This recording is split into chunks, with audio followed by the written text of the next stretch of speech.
ఓం గురుభ్యో నమ. గం గణపతియే నమ. శ్రీ స్కాంద మహాపురాణం వైష్ణవఖండమునందు పురుషోత్తమ క్షేత్ర మహత్యం. నారదుడు ఇట్లు పలికెను. ఓ ద్వారపాలక, ఇతడు రాజరిషియగు ఇంద్రద్యుమ్నుడు. గొప్ప యశస్సు కలవాడు, సార్వభౌముడు, విష్ణుభక్తులలో ఉత్తముడు. బ్రహ్మను చూచుటకు వచ్చెను. నీవు అనుమతించినచో బ్రహ్మ వద్దకు వెళ్ళును అని నారదుడు పలుకగా, మణికోదరుడును ఆ ద్వారపాలకుడు ఇట్లు పలికెను. స్వామి, నీతో ఇతడు వచ్చెననగా ఇతడు సామాన్యుడు కాడు. ఎచ్చట దిక్పాలురు, పితరులు, మన్వంతరములు, అధిపులు వేచియుండిరో అచ్చట మర్త్యలోకము నుండి వచ్చిన ఇతడు నిలిచెననగా ఇతడి ప్రాముఖ్యము తెలియచున్నది. నీవు లోనికి వెళ్ళి బ్రహ్మకు ఇతడి రాకను తెలిపి ప్రవేశపెట్టుము. ద్వారం వద్ద నిలిచిన ఇతడు దిక్పాలురలతో కలిసి లోనికి వచ్చును.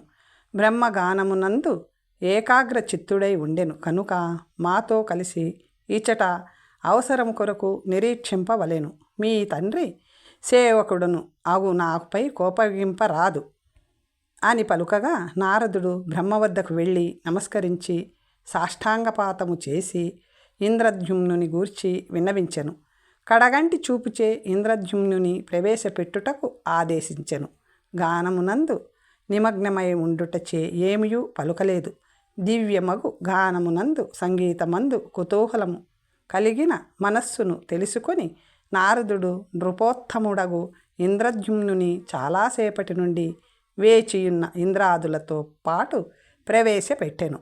జగత్తులు సృష్టించిన బ్రహ్మను దూరము నుండి చూచి దారుమయమగు విష్ణువుగా భావించెను. మెల్లమెల్లగా సమీపించి చేతులు జోడించి నమస్కరించుచు స్తుతించుచు తొట్రుపడుచు ముందుకు వెళ్ళి నారదుని ఆదేశముపై కొద్ది దూరంలో నిల్చెను. బ్రహ్మ విష్ణువును గూర్చి పాడుచున్న పాటను వినుచు ఒక క్షణము మాటలాడక ఊరకుండెను.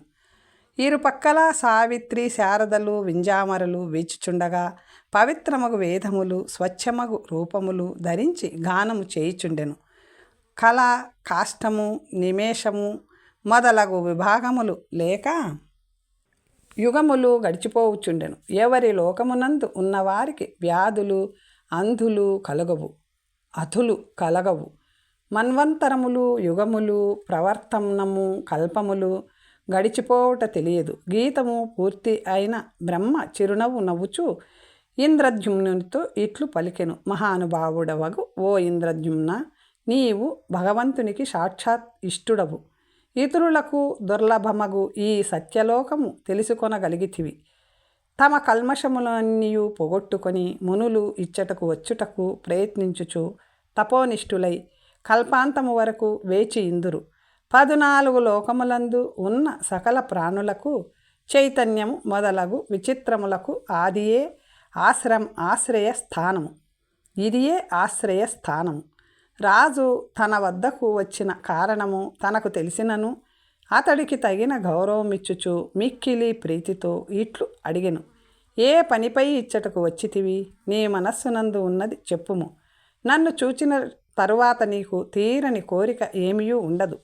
నీవు దేనిని కోరుచుంటివో తెలుపుము. ఇంద్రద్యుమ్నుడు ఇట్లు పలికెను. ఓ భగవాన్, నీవు సర్వంతర్యామివి. నీకు తెలియనిది ఏమీ కలదు. అయినను నన్ను ప్రశ్నించుట, నాపై దయచూపుటయే. నీ ఆజ్ఞను తలదాల్చి నీ కుమారుడగు నారదుడు చెప్పినట్లు 1000 యాగములు పూర్తి చేసి తిని పిమ్మట భూతము భవ్యములకు ప్రభువగు స్వామిని నీ దయవలన దారుమయ రూపమున చూడగలిగి తిని ఆ స్వామి కొరకే ఇచ్చటకు వచ్చి తిని. స్వామి కొరకు నేను నిర్మించిన ప్రాసాదమును నీవు ప్రారంభింపవలేను. నీవు వచ్చి జగన్నాథుని ప్రతిష్ఠించినచో నీ అనుగ్రహము సఫలమగును. దీని కొరకే నేను నారదునితో కలిసి నీ పద కమలములను దర్శించుటకై ఈ లోకమునకు వచ్చి తిని. నాపై దయచూపుము. ఆ జగన్నాథుడవు స్వామికి నీకు భేదము లేదు. స్థాపింపబడు వాడవు, స్థాపించువాడవు, తెలుసుకొనవాడవు నీవే. జైమిని ఇట్లు పలికెను.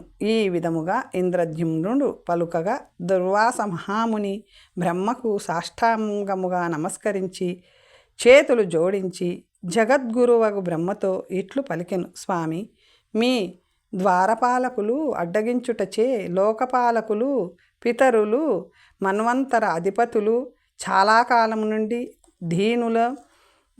దీనుల వలె వేచియుండిరి. నీ పదకమలమును దర్శించుటకు వారికి ఆజ్ఞ నిమ్ము. దుర్వాసుడు పలికినది విని బ్రహ్మ నవ్వుచు వారి గురించి మాట్లాడటకు ఇది సమయం కాదు. మోహముచే కప్పబడిన వారు ఈ ఇంద్రద్యుమ్నునితో పోటీ పడువారు కాదు. ఈ రాజు తన పాపములన్నింటినీ క్షీణింపజేసుకొని జీవన్ముక్తుడైనాడు. నా నుండి 5వ వాడు వైష్ణవుడు, విష్ణువునందే మనస్సు నిలిపినవాడు. వీరు సుఖములను అనుభవించుటకు కర్మలను ఆచరించిన వారు, ఇచ్చటకు వచ్చుటకు దేవతలు తపస్సు చేయుచుందురు. నా అనుగ్రహం వల్ల నన్ను అర్చించుటకు వచ్చిరి. అయినప్పటికీ నీవు అభ్యర్థించితివి కనుక వారు లోపలకు వచ్చెదరు అని చెప్పగా దేవతలు లోనికి ప్రవేశించిరి. బ్రహ్మకు దూరము నుండి నమస్కరించి గాయకుల సమీపమున బ్రహ్మకు చేతులు జోడించి నమస్కరించుచు మాట్లాడుచున్న ఇంద్రద్యుమ్నుని చూచిరి. ఆ లోకపాలకులను కడగంటి చూపుచే అనుగ్రహించి ఇంద్రద్యుమ్నునితో సాదరముగా ఇట్లు పలికెను. ఓ రాజా, నీవు స్వామి కొరకు ప్రాసాదము నిర్మించుట నిజము. కానీ ఇప్పుడు నీ రాజ్యము కానీ నీ సంతతివారు కానీ లేరు. ఇచ్చట గీతములను వినుటయందు చాలా కాలం గడిచిపోయినది. 71 మహాయుగముల కల మన్వంతరము గడిచిపోయినది. నీ వంశము అంతరించినది. కోట్లాది రాజులు గతించిరి. స్వామి ప్రాసాదము 2 మాత్రమే మిగిలినవి. ఇప్పుడు 2వ మనువగు స్వారోచిషుని మన్వంతరము నడుచుచున్నది. నీవు నా సమీపమున ఉండుటచే ముసలితనము మరణము కలగలేదు. ఋతువులు మారుట కాలము గడిచిపోవుట తెలియదు. కనుక ఓ రాజా, భూమికి తిరిగి వెళ్ళి స్వామిని ప్రాసాదమును నీవిగా చేసుకొని తిరిగి రమ్ము. లేనిచో నేను కూడా నీతో వచ్చెదను. నీవు ముందుగా వెళ్ళి కావలసిన సంభారములన్నీయు సమకూర్చుము. నేనప్పుడు వచ్చెదను అని ఇంద్రద్యుమ్నునితో పలికి వినయముతో మెడలు వంచి నిలిచిన దేవతలతో ఇట్లు పలికెను. చేతులు జోడించి తొట్రుపడుచు తన పాదపద్మములపైన చూపులు నిలిపిన వారితో స్నిగ్ధము గంభీరము అగు వాక్కుతో, ఓ దేవతలారా, మీరందరూ కలిసి ఒకే మారు ఇచ్చటకు ఏల వచ్చిరి. మీ కొరకు నేనేమి చేయగలనో చెప్పవలసినది అని బ్రహ్మ పలుకగా దేవతలు తమ ఆందోళన నెమ్మదించగా మిక్కిలి సంతసించి అందరూ భగవంతుడగు పితామహునితో ఇట్లు పలికిరి. ఓ దేవా, పూర్వము మేము ఆరాధించిన నీల రూపము కలిగిన స్వామి అంతర్ధానమై ఇప్పుడు దారుమయ దేహముతో ఎట్లు ఆవిర్భవించెను? ఇంద్రద్యుమ్నుడు యాగములు పూర్తి చేసినంతనే స్వామి అచ్చట ఆవిర్భవించుటకు కారణము మీ నుండి తెలుసుకొనుటకు వచ్చితిమి. ఇతడు మిమ్ము ఆరాధించుటకు ఇచ్చటకు ఎట్లు రాగలిగెను అని దేవతలు ప్రశ్నించగా పద్మాసనుడగు బ్రహ్మ ఇట్లు చెప్పెను. ఇది రహస్యము. పూర్వము ఎవ్వరికిని చెప్పి ఉండలేదు. మీరీ విషయమును తెలుసుకొనుటకు చాలా కాలము నుండి ఉత్సుకతతో ఉన్నారు కనుక మిక్కిలి రహస్యమగు దీనిని మీకు చెప్పెదను. నా జీవితపు పూర్వార్థమున స్వామి నీ శ్రీ పురుషోత్తమ క్షేత్రమునందు నీలమణి రూపమును ధరించి ఉండెను. ఇప్పుడు నా జీవితమున ద్వితీయార్థము ప్రవేశించినది. శ్వేతవరాహ కల్పమునందు స్వయంభువ మనువు యొక్క కాలము గడిచినది. నా ద్వితీయార్థపు మొదటి దినము యొక్క ఉదయం ఇది. దారుమయమగు రూపమును ధరించి స్వామి లోకముల మధ్య ఉండి ఆయు ప్రమాణమును లెక్కించుచుండును. నా ఆత్మ ఆ భగవంతుడే. నేనే ఆ స్వామిని. ఈ చరాచర జగత్తునందు మేము కానిది ఏదీ లేదు. పాల సముద్రము మధ్య శ్వేతద్వీపముపై ఆదిశేషునిపై యోగ నిద్ర ఎందు ఉండువారు పురుషోత్తముడు. అతడే ప్రపంచము నాకు మూలము. అతడి శరీరముపై ఉన్న రోమములకు ధ్రుమమనులని పేరు. వాటికి శంఖ చక్రములు చిహ్నములు ఉండును. వాటిలోనిది ఈ వృక్షము. స్వామి చైతన్యముచే కూడినదై స్వయముగా సముద్రమున పడినది. ముల్లోకముల యందున్న భోగములను అనుభవించుటకు స్వామి ఈ దారుమయ రూపమును ధరించెను. వేలాది జన్మలలో భక్తిచే స్వామిని ధ్యానించితిని. ఘోరమగు సంసారమును నాశనము చేయుటకు స్వామిని ప్రార్థించి తిని మరలా మరలా సృష్టించుటచే అలిసిపోయిన మనస్సు కలవాడవై కర్మలన్నీయూ నశించి లోకములు ముక్తి పొందుట కొరకు ధారణ ధ్యానము మొదలైన కష్టమగు పనులు చేయని వారికి కూడా మోక్షమునిచ్చుట కొరకు స్వామి అవతరించెను. ఈ క్షేత్రము స్వామి శరీరము, దీని యందు సందేహము లేదు. ధర్మిని గ్రహించు ప్రమాణము చేతనే ధర్మాది చతుర్వర్గమును ఇచ్చువాడగు స్వామి ఎవరు ఎట్లు భావించినచో వారికి అట్లు కనిపించును. స్వామిని చూచుటచే పాపములు అన్నియు నశించి నిర్మలమగు ఆత్మ కలవారై మానవులు ముక్తికి అర్హతను పొందెదరు. ఇది విని దేవతలందరూ అమృతము వంటి బ్రహ్మవాక్కును ఆనందించిన హృదయముతో ఇట్లు తలిచిరి. ఆ చిరకాలము నిలుచు స్వే దేవత్వమును వదలి భూమికి వెళ్ళి నియమముతో ఈ క్షేత్రమునందు స్వామిని ఆరాధించెదము. ఆనందముచే విరిసిన ముఖములు కల దేవతలను చూచి బ్రహ్మ ఇంద్రద్యుమ్నుని అనుగ్రహించుటకే స్వామి ప్రత్యక్షమయ్యను. అచ్చటి ప్రతిమ తనంతట తానే మాటరాడును. భక్తవత్సలుడగు స్వామి పెక్కు వరములు ఇచ్చును. ఇంద్రద్యుమ్నుడు నిర్మించిన ప్రాసాదములందు స్వామిని ప్రతిష్ఠించుటకు నేను అచ్చటకు వచ్చెదను. మీరు కూడా అచ్చటకు రావలేను. ప్రతిష్ఠ చేయుటకు తగిన వస్తువులను ఏర్పాటు చేయుటకు ఇంద్రద్యుమ్నుడు ముందుకు వెళ్ళును. మీరు కూడా అచ్చటికి వెళ్ళి సహాయం చేయవలేను. ఇప్పుడు మొదటి మన్వంతరము గడిచిపోయినది. మీరు ఇంద్రద్యుమ్నుడితో అచ్చటికి వెళ్ళవలేను. ప్రాసాదమునకు ప్రతిమలకు అధికారియగు ఈ మహారాజుతో వెళ్ళి కావలసిన సామాగ్రిని సమకూర్చవలేను. ఇతడి సంతతి కూడా భూమిపై లేదు కనుక పద్మనిధిని తోడుగా ఇచ్చి పంపెదను. స్వామిని ప్రతిష్ఠించుటకు సమస్త వస్తువులను సమకూర్చుటకు అతడు సహాయం చేయును. ఇంద్రద్యుమ్నుడు మిక్కిలి ఆనందించి బ్రహ్మ సంబంధమగు నిధిని చూచి మిక్కిలి ఆశ్చర్యమును పొంది బ్రహ్మకు నమస్కరించి అతడి ఆజ్ఞను శిరసా వహించి దేవతలతో కలిసి బ్రహ్మ అనుమతితో భూమికి దిగివచ్చెను. జగన్నాథుని సమీపించి చాలా కాలము నుండి ఉత్కంఠతో కూడుకొన్న మనస్సు కలవాడై వడలు గగ్గురర్పగా దండ ప్రణామము చేసెను. పరబ్రహ్మ స్వరూపము, గోవులకు బ్రాహ్మణులకు హితము కలిగించువాడు, నమస్కరించిన వారి దుఃఖములను నాశనము చేయువాడు, ధర్మాది 4 పురుషార్థములను ప్రసాదించువాడు అగు నీకు నమస్కారం.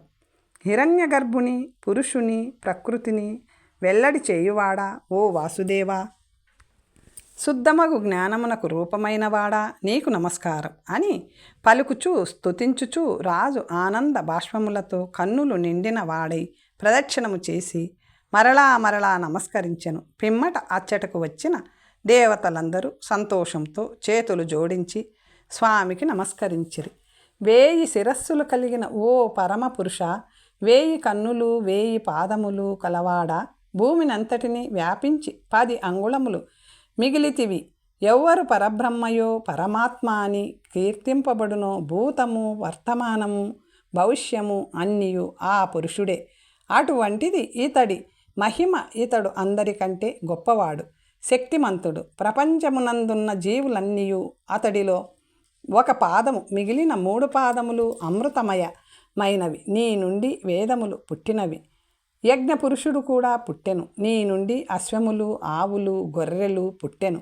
బ్రాహ్మణులు నీ ముఖము నుండి, క్షత్రియులు నీ భుజముల నుండి, వైశ్యులు నీ తొడల నుండి, శూద్రులు నీ పాదముల నుండి పుట్టిరి. నీ మనస్సు నుండి చంద్రుడు, కన్నుల నుండి సూర్యుడు, చెవుల నుండి ప్రాణవాయువు, నాలుక నుండి అగ్ని జన్మించెను. నాభి నుండి ఆకాశము, తల నుండి స్వర్గము, పాదముల నుండి భూమి, చెవుల నుండి 8 దిక్కుల కలిగినవి 7 పరిధులు, 21 సమిధలు, చరాచరములగు అన్ని భావములు నీ నుండి ప్రభవించినవి. అన్ని లోకములకు నీవే నాథుడవు, నీవే పరిపాలకుడవు. ఉగ్ర రూపము ధరించి నాశనము చేయు పరమేశ్వరుడవు నీవే.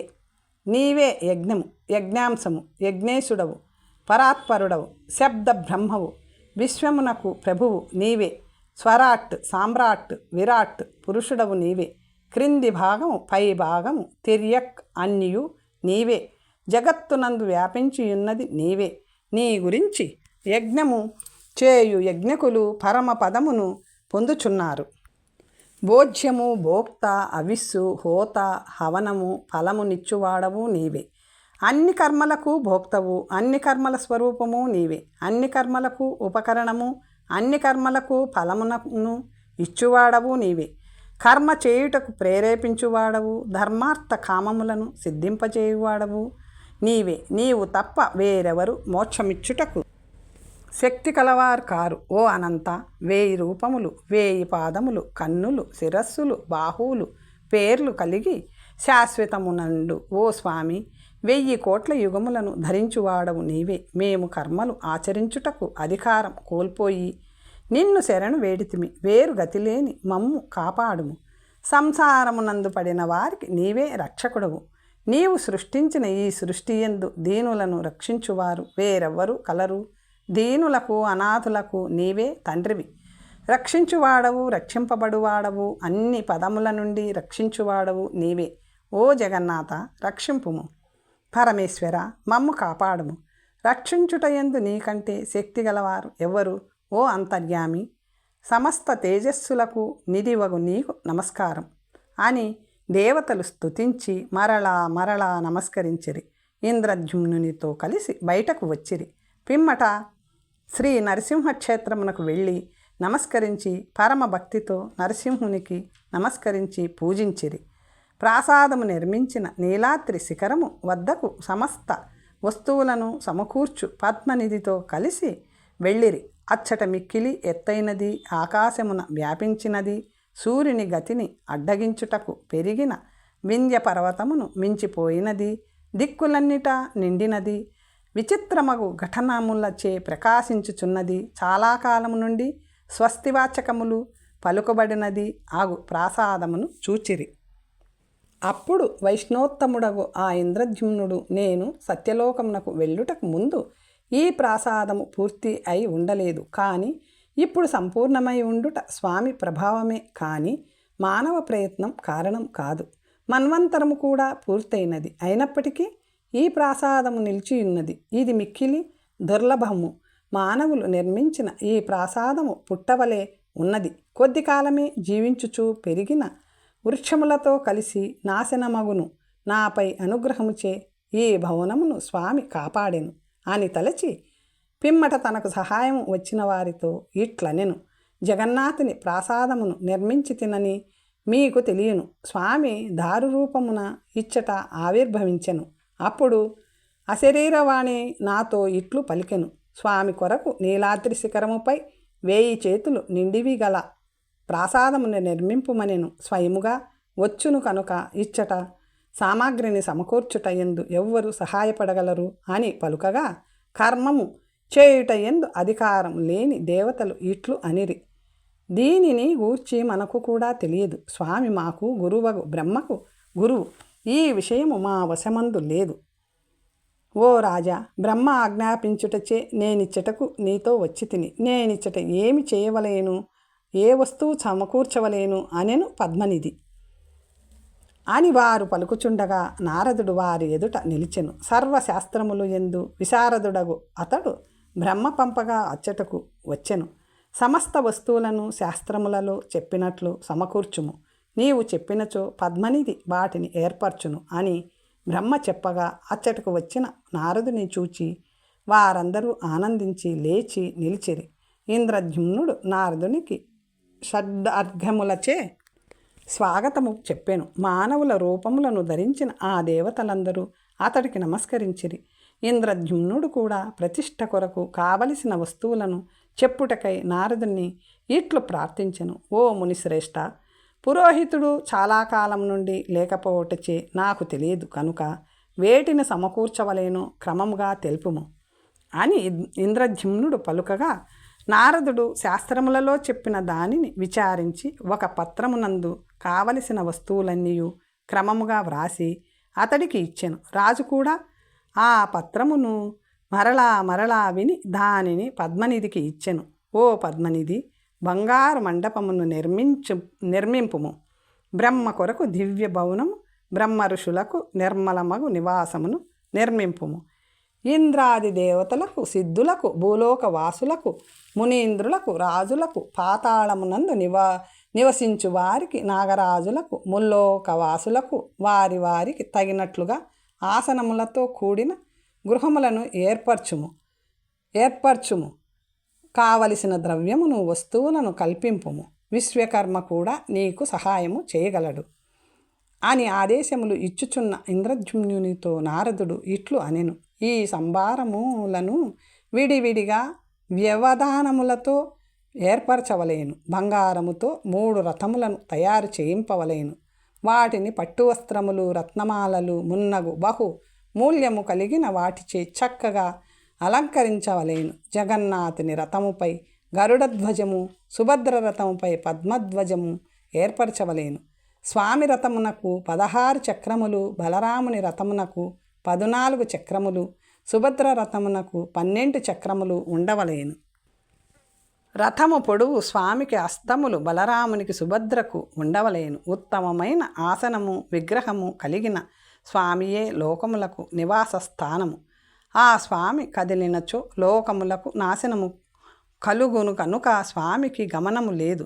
స్వామి సునిర్మలమ్మను దర్పణమందు ఈ చరాచరమును విశ్వమంతటిని తన అరచేతనే చూచును. తలముపై మిక్కిలి లోతుగా ఉండుటచే దీనికి తాళము అని పేరు. స్వామి దానిని చిహ్నముగా గ్రహించెను. పిమ్మట అదియే బలభద్రుని అవతారము దాల్చిన శేషునికి కూడా చిహ్నమయ్యెను. లేదా బలరామునికి నాగలియే ధ్వజముగా ఉంచవలేను. స్వచ్ఛమగు తాళ ధ్వజమైనను ఉత్తమమైనదే ప్రతిష్ఠ చేయకమునుపు స్వామిని రథమునందు కానీ, ప్రాసాదమునందు కానీ, మండపమునందు కానీ ఉంచరాదు. అట్లు ఉంచినను అది నిష్ఫలమగును కనుక ముందుగా స్వామి రథమునకు ప్రతిష్ఠ చేయవలేను. కావలసిన సంభారములను సమకూర్చుము, నేను వచ్చి ప్రతిష్ఠించెదను అని నా తండ్రి ఆదేశింపగా ఇచ్చటకు వచ్చి తిని. ఆ మాటలు విని 3 రథములను సిద్ధము చేసిరి.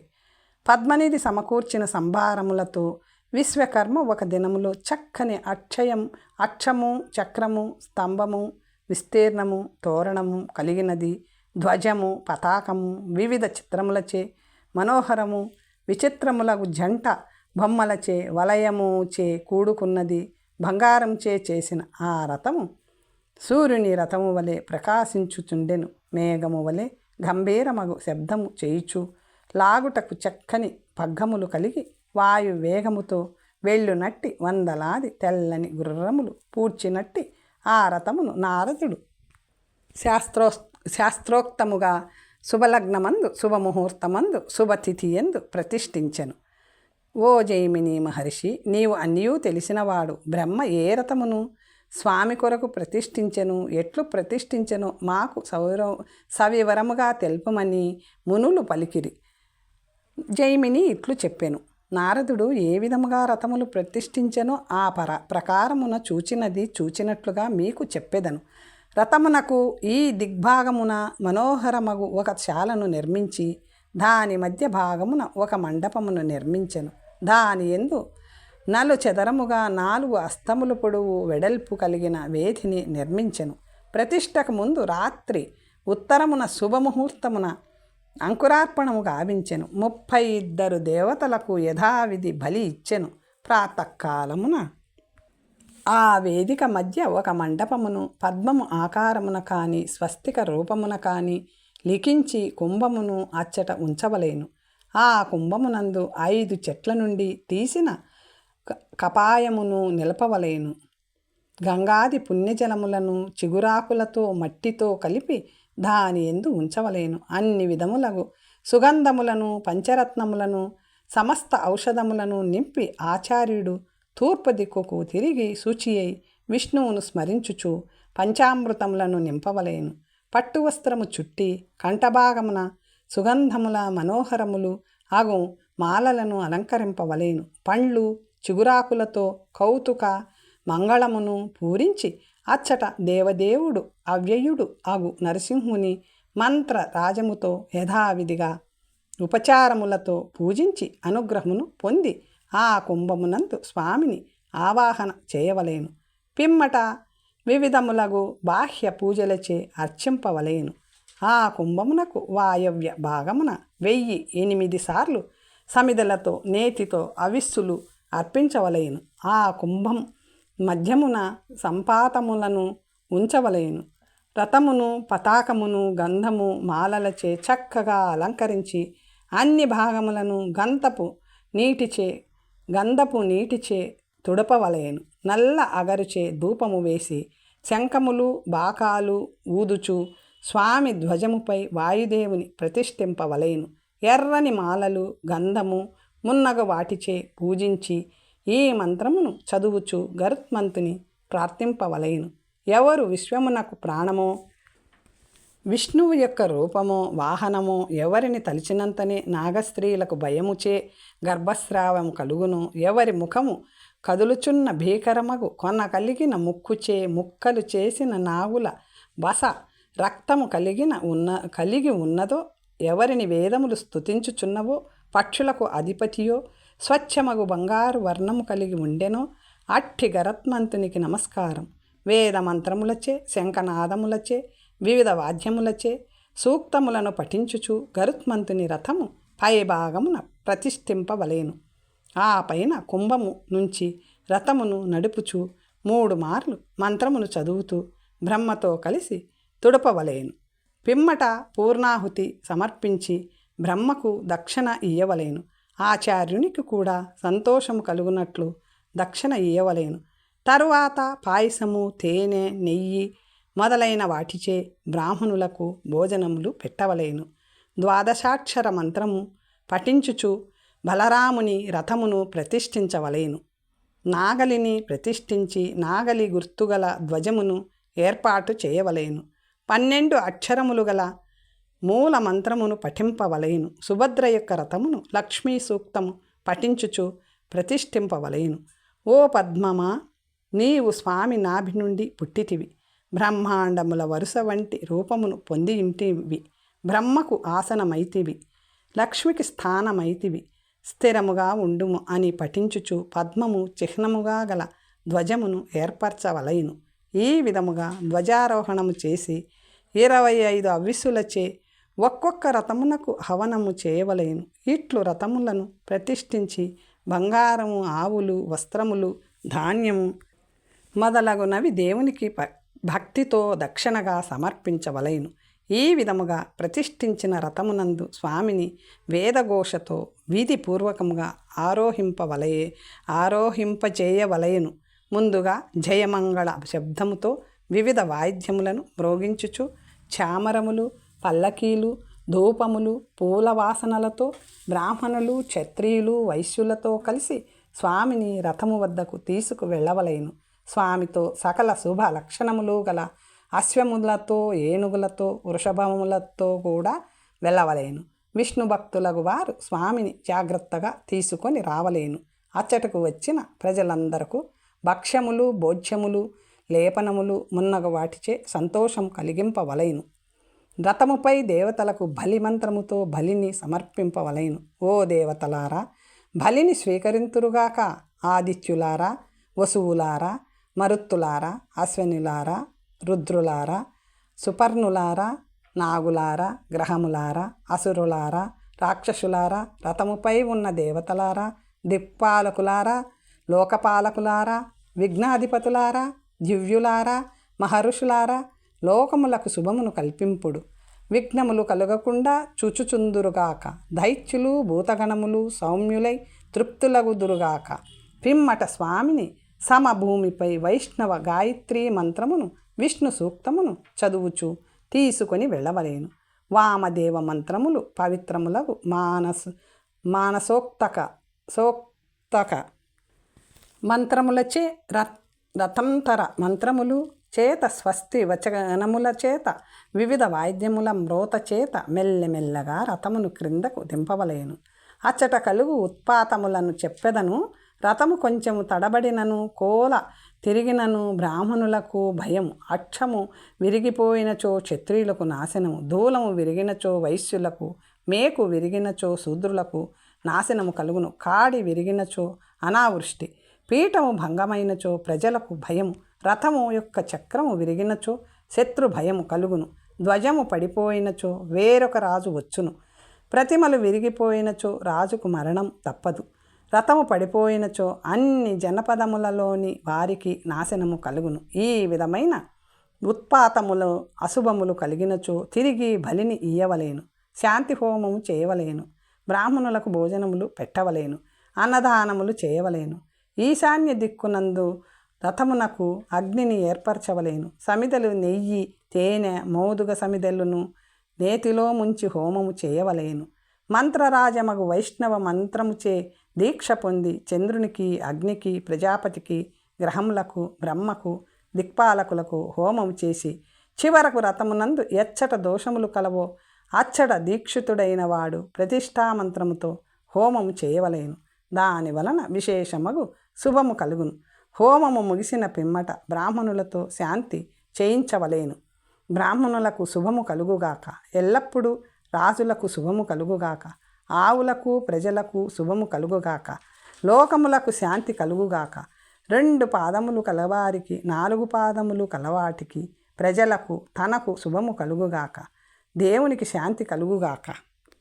భూమికి, భూవికి, స్వర్గమునకు మంచి జరుగుగాక. ఓ దేవా, నీవే ఈ లోకములను సృష్టించిన వాడవు నీవే, పోషించువాడవు నీవే. ఈ ప్రజలను రక్షింపు ఓ జగన్నాథ. లోకములకు శాంతి కలిగింపుము ఓ రాజా. యాత్రకు కారణము పురుషునికి గ్రహములకు పూజ చేసి శాంతింప చేయవలేను. తరువాత కథ వచ్చే భాగంలో తెలుసుకుందాం. ఓం స్వస్తి.